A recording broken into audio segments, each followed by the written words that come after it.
मूर्तिकला मानवीय संवेदनाओं, भावनाओं को व्यक्त करने के साथ ही ऐतिहासिक, सांस्कृतिक आख्यानों को भी प्रस्तुत करती है। इतिहास और संस्कृति के तहखानों में छिपे तथ्यों को जानने और समझने में मदद करती हैं मूर्तियां।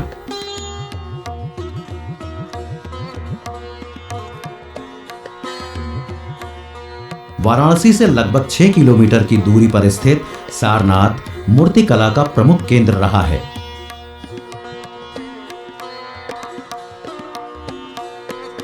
खुदाई में मिली सैकड़ों मूर्तियां तत्कालीन मानव जीवन और रहन सहन का प्रमाण प्रस्तुत करती हैं।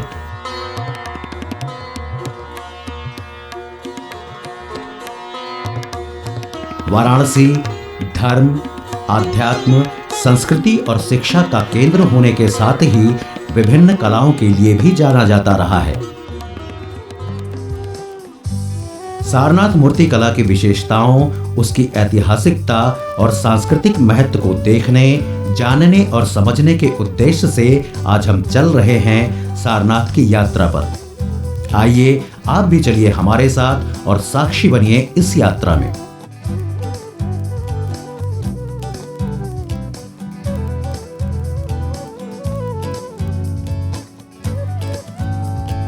आशापुर चौराहे से सारनाथ की तरफ जाने वाली सड़क पर मुड़ते ही एक अलौकिक शांति की अनुभूति होती है।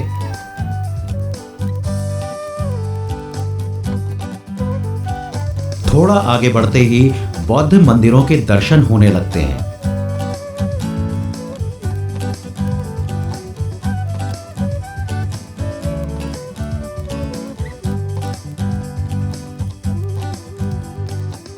ये है सारनाथ।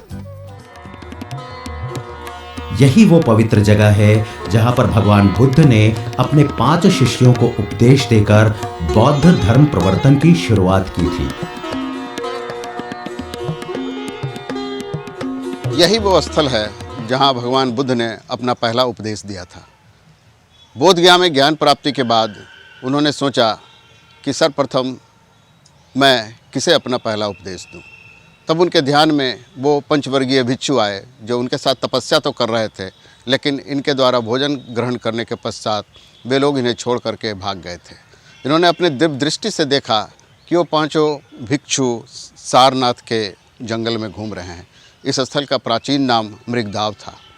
भगवान बुद्ध यहाँ आए और यहीं जो हमारे पीछे बड़ा सा स्तूप दिख रहा है, वहीं पे बैठ करके उन लोगों को नया मार्ग दिखाया। फिर उसके बाद उस नए मार्ग को, उस नए धर्म को जन जन तक पहुंचाने के लिए धर्म और संघ की स्थापना की गई। ये सारी घटनाएं 6ठी शताब्दी ईसा पूर्व में घटित हुई। तत्पश्चात उस धर्म को भारत ही नहीं पूरे विश्व में फैलाया गया। भगवान बुद्ध के धर्म चक्र प्रवर्तन से पहले इस जगह को मृगदाव यानी हिरणों के वन के रूप में जाना जाता था।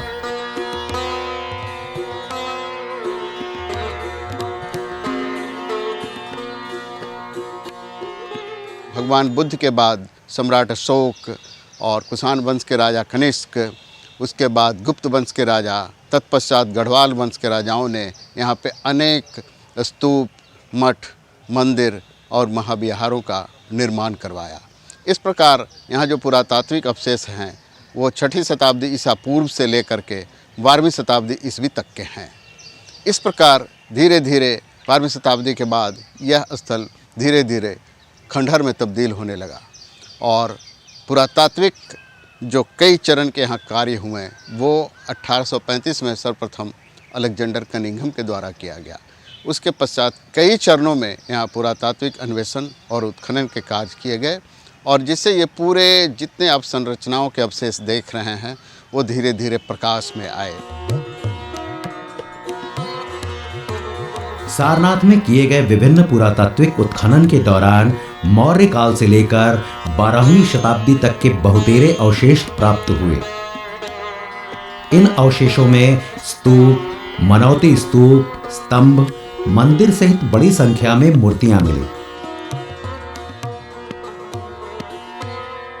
भारतवर्ष में मूर्तिकला का इतिहास की शुरुआत हड़प्पा सभ्यता से प्रारंभ होती है। हमें हड़प्पा सभ्यता से नाचती हुई लड़की और पुजारी की जो मूर्तियाँ मिली हैं उसे भारतवर्ष का सबसे प्राचीन मूर्ति मानी गई है। परंतु ये दोनों मूर्तियाँ काफ़ी छोटे कद के हैं और इनकी जो साइज है वो हार्डली 10 इंच से 12 इंच तक की है। परंतु हड़प्पा सभ्यता के अंत के बाद फिर कई सौ वर्षों के बाद जो मूर्तिकला का दूसरा चरण भारतवर्ष में प्रारंभ होता है वो मौर्य काल का है। मौर्य काल में अशोक के समय कई स्तंभ बनाए गए। सम्राट अशोक जब अपने आप को बौद्ध धर्म में परिणत किया तब वो उन सभी स्थानों की यात्रा की जो बौद्ध धर्म से संबंधित थे और जहाँ जहाँ लगभग भगवान बुद्ध गए थे उन स्थलों पे उन्होंने स्तंभों का निर्माण करवाया। उन स्तंभों के शीर्ष पर विभिन्न प्रकार के पशु आकृति उकेरी गई जो अपने आप में बहुत ही महत्वपूर्ण है और कला शैली की दृष्टि से भी बहुत महत्वपूर्ण है। तत्पश्चात जो दूसरा दौर प्रारंभ होता है वो शुंग काल के हैं। शुंग काल में बोधगया, भारहुत, सांची, इसके जो तोरण द्वार हैं, इन स्तूपों के जो तोरण द्वार हैं उस पर मूर्तियाँ बनाई गई और इस प्रकार इस तरह से मूर्तिकला का धीरे धीरे भारत में विकास हुआ। उत्खनन से प्राप्त सारनाथ की मूर्तियां कला की दृष्टि से अद्वितीय हैं। गुप्त वंश के सम्राटों के संरक्षण में सारनाथ मूर्ति कला की एक अलग शैली विकसित हुई।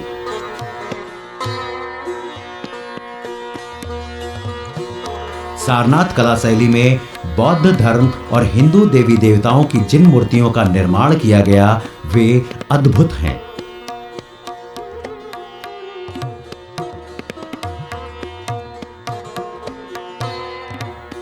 इन मूर्तियों के निर्माण में विविधता, सादगी और हस्त कौशल देखते ही बनता है।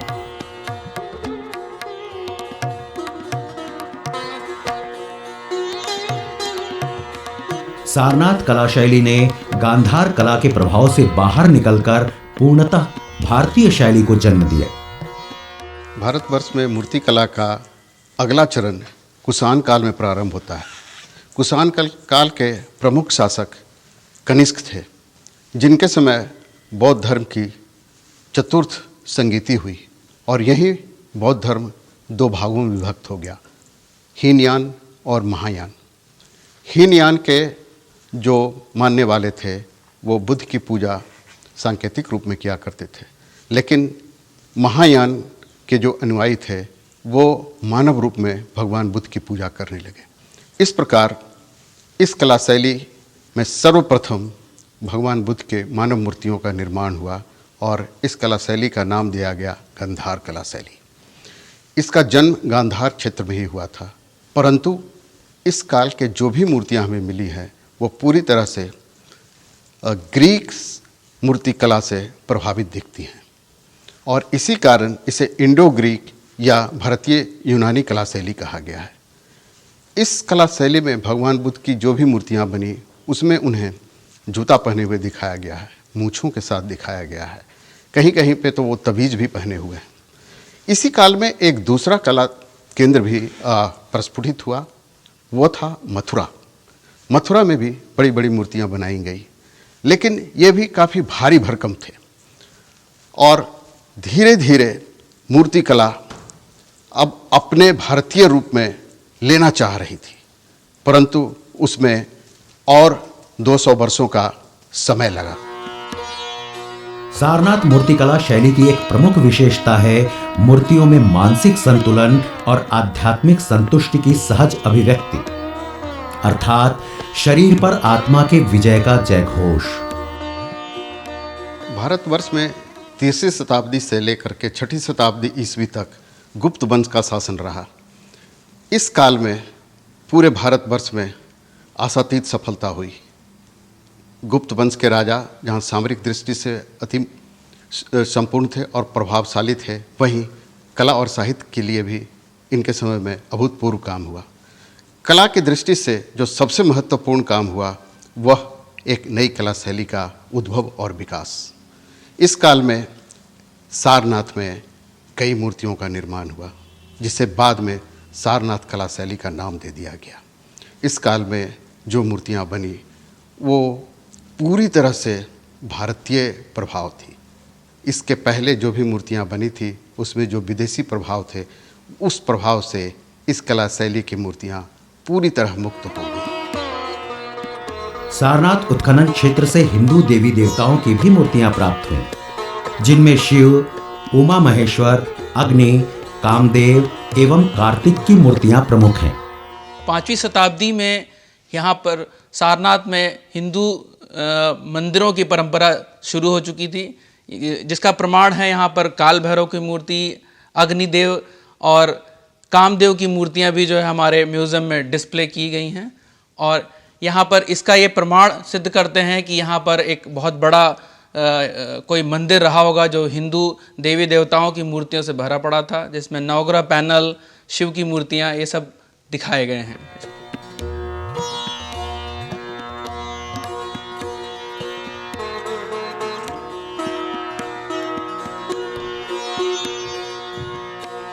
यहाँ पर उत्खनन के दौरान कुछ जैन मूर्तियां भी मिली।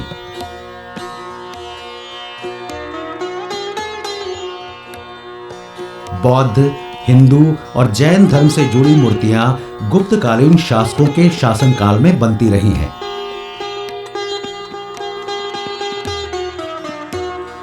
यह गुप्त वंश के शासकों के धार्मिक सहिष्णुता का परिचायक है।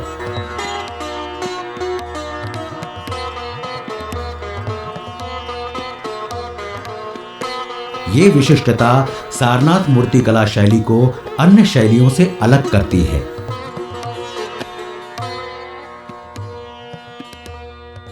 बौद्ध मूर्तियाँ और हिंदू मूर्तियाँ जो मिली हैं देवी देवताओं की, उसके अलावा यहाँ पर सारनाथ में जैन मूर्तियों का भी एक एविडेंस मिलते हैं, क्योंकि इसमें जैन तीर्थंकरों की मूर्तियाँ हैं और विमलनाथ का भी इसमें जो है, जिसमें सुगर दिखाया हुआ है, वो भी यहाँ मिली है, जो बहुत उनके अटेंडेंट के साथ में दिखाया है।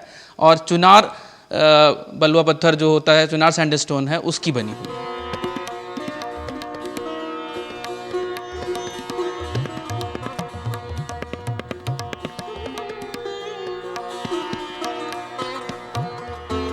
सारनाथ में ज्यादातर मूर्तियां बौद्ध धर्म से संबंधित हैं। सारनाथ कला शैली में निर्मित बौद्ध मूर्तियों में शिल्प परंपरा का बेहतरीन प्रदर्शन दिखलाई पड़ता है।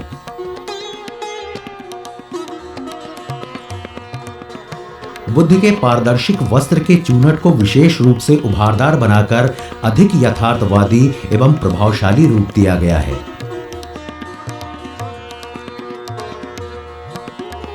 बृहत संहिता एवं अग्नि पुराण में वर्णित पुरुष लक्षणों का उपयोग भगवान बुद्ध की मूर्तियों में किया गया है। भगवान बुद्ध के बड़े ही सुंदर मूर्तियां बनी, जिसमें वो आध्यात्मिक भाव है जो और कहीं नहीं दिखाई मिलता। जो प्रभामंडल हैं उनको अब सजाया जाने लगा। जो वस्त्र पहने हुए हैं वो बिल्कुल झीने हैं। इनके माथे पर जो बाल हैं वो घुंघराले हैं। मुद्राएं कई प्रकार की मिलती हैं। भूमि स्पर्श मुद्रा, अभय मुद्रा, वरद मुद्रा, व्याख्यान मुद्रा, धर्मचक्र प्रवर्तन मुद्रा। पूरी तरह से इनकी आंखें खुली हुई नहीं हैं इन मूर्तियों की, परंतु देखने में चेहरे पे जो आध्यात्मिक भाव लगता है वो कहीं अन्यत्र नहीं मिलता।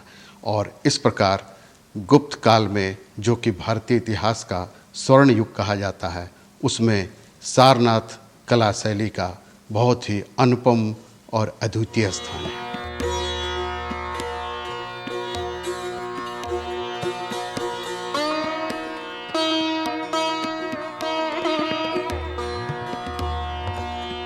सारनाथ धार्मिक, ऐतिहासिक, सांस्कृतिक पर्यटकों का महत्वपूर्ण केंद्र है। खुदाई के दौरान प्राप्त पुरा वैभव को संरक्षित एवं प्रदर्शित करने के उद्देश्य से सारनाथ पुरातत्व संग्रहालय की स्थापना की गई। संग्रहालय के विभिन्न दीर्घाओं में सभी मूर्तियों को प्रदर्शित किया गया है। सारनाथ में उत्खनन के दौरान लगभग 3री शताब्दी से लेकर के 12वीं शताब्दी तक लगातार मूर्तियां मिली हैं, जो विभिन्न कालखंडों में से प्राप्त हुई हैं। और उसको संरक्षित करने के लिए पहले साइट पे ही एक टेम्परेरी शेड का निर्माण कराया गया था जो अपर्याप्त था। बाद में 1904 में संग्रहालय के लिए अलग से एक बिल्डिंग का इस्टेब्लिशमेंट किया गया और 1904 में जो बिल्डिंग बनना शुरू हुई तो 1910 में वो बिल्डिंग आज सारनाथ संग्रहालय के रूप में बनकर के तैयार हो गई है, जिसमें 6832 एंटिक्विटीज़ को संरक्षित किया गया है और लगभग 300 एंटिक्विटीज़ को विजिटर्स के लिए देखने के लिए प्रदर्शित किया गया और संरक्षित भी किया गया है।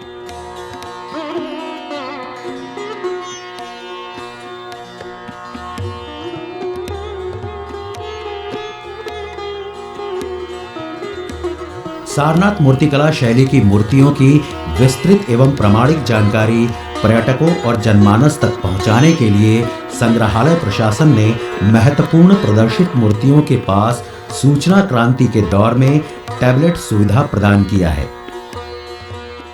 सारनाथ संग्रहालय में लगे टैबलेट के माध्यम से हमें मूर्तियों के बारे में अच्छी जानकारी प्राप्त हुई, मूर्ति कला के बारे में जानकारी प्राप्त हुई, उनके पीरियड के बारे में जानकारी प्राप्त हुई, जो ये दर्शाती है कि किस काल की मूर्तियाँ, किस काल का कला विख्यात है, जो इस पूरे टैबलेट के माध्यम से हमें अच्छी से अच्छी जानकारी प्राप्त होती है।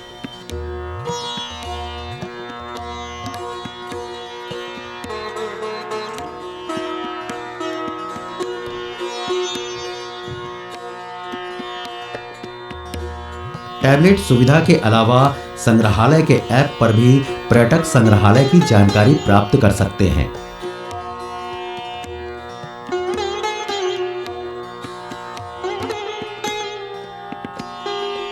सारनाथ के पुरातात्विक उत्खनन स्थल पर धम्मेक एवं धर्मराज का स्तूप, अशोक स्तंभ, मूलगंध कुटी, मनौती स्तूप, संकुल की जानकारियां पर्यटक QR कोड को स्कैन कर प्राप्त कर सकते हैं। पर्यटकों के लिए उपलब्ध कराई गई ये सुविधा पर्यटकों को आकर्षित कर रही है। हम यहाँ इलाहाबाद से आए हैं और इस QR कोड की मदद से हमको बहुत ही ज़्यादा हेल्पफुल लगा है, क्योंकि इसने अशोकन पिलर के इन्फॉर्मेशन को ग्रैस्प करने में और भी ज़्यादा अच्छा दिखाया गया है कि QR कोड में आप उसको और अच्छे से रीड कर सकते हैं, समझ सकते हैं। और यहाँ तक कि हम लोगों ने भी ये चीज़ एक्सपीरियंस की है कि ये वाकई में बहुत ही अच्छा था। QR कोड जितने भी हैं बहुत हेल्पफुल हैं, वो जो भी टूरिस्ट यहाँ आ रहे हैं उन लोगों के लिए बहुत हेल्पफुल है। बौद्ध धर्म एवं संस्कृति को संजोने और उसे जन जन तक पहुंचाने के लिए प्रधानमंत्री श्री नरेंद्र मोदी ने पुरा स्थल पर एक अनूठे प्रकाश एवं ध्वनि शो का उद्घाटन किया। अब ये प्रकाश एवं ध्वनि शो पर्यटकों के आकर्षण का केंद्र बन गया है। सिद्धार्थ ने निरंजना नदी के किनारे एक पीपल के पेड़ के नीचे अपनी तपस्या और साधना का क्रम दृढ़ संकल्प से शुरू किया। चाहे काया कंकाल हो जाए, शरीर का खून सूख जाए, जब तक ज्ञान की प्राप्ति नहीं होगी मैं इस स्थान से नहीं उठूंगा। अंततः लगभग 40 दिन बाद पूर्णिमा के दिन सिद्धार्थ की रूपांतरण का क्षण आ ही गया। उन्हें आत्मज्ञान प्राप्त हुआ, वे बुद्ध कहलाए। वो पीपल का वृक्ष आज बोधि वृक्ष के नाम से और स्थान बोध गया के नाम से जाना जाता है। बुद्ध सोचने लगे कि वो इस अलौकिक ज्ञान का प्रसार कैसे करें, कौन उनके इस ज्ञान को समझने के लिए पूर्ण तैयार है। उनका ध्यान उन 5 भिक्षुओं पर गया जो उन्हें छोड़कर जा चुके थे। बुद्ध निकल पड़े सारनाथ की ओर।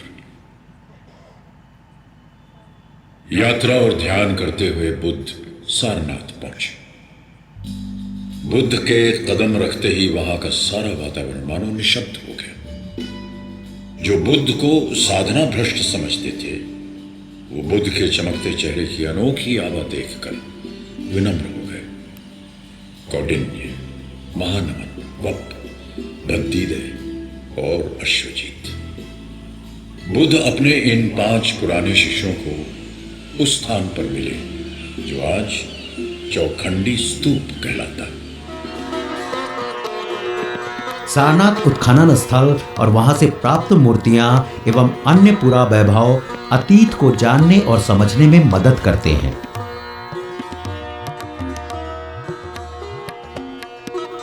गौरवशाली इतिहास के तहखानों में दफन तथ्यों को जानने के लिए नई पीढ़ी को एक बार तो सारनाथ की यात्रा अवश्य करनी चाहिए। सारनाथ के अवलोकन से मिली ज्ञानवर्धक जानकारियां अतीत का दर्शन कराती हैं।